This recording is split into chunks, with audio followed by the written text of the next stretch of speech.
একটা সময় হাসি মজার জন্য অনেক কমেডি শো দেখতে হতো। সত্যি কথা বলতে কি, এখন হাসির জন্য আর কমেডি শো দেখতে হয় না।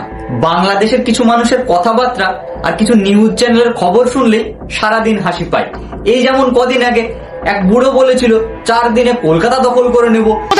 ভারতের চেয়ে অনেক বেশি আমরা যদি একবার সাহস করে আমার দেশকে যুদ্ধ করবে, আমরা বলে দিচ্ছি 4 দিনের মধ্যে আমরা কলকাতা দখল করে নেব। তার তো কথা বলতে গিয়ে দাঁতে বেরিয়ে যাওয়ার অবস্থা। আর আসল কথাটা জেনে নিন, এই করতে করতে এদের বাংলাদেশের একটা সীমান্ত যে আরাকান আর্মির দখলে চলে গেছে। বাংলাদেশ মায়ানমার সীমান্তের মংডু শহর প্রায় 271 কিলোমিটার জুড়ে আছে। এই শহরটা মায়ানমারের আরাকান আর্মি দখল করে নিয়েছে। আর এখান থেকে 100 কিলোমিটার দূরত্বে কিন্তু কক্সবাজার অবস্থিত। না জানি এটাও হয়তো দখল চলে যেতে পারে, আপনারা ওটা নিয়ে সামলান।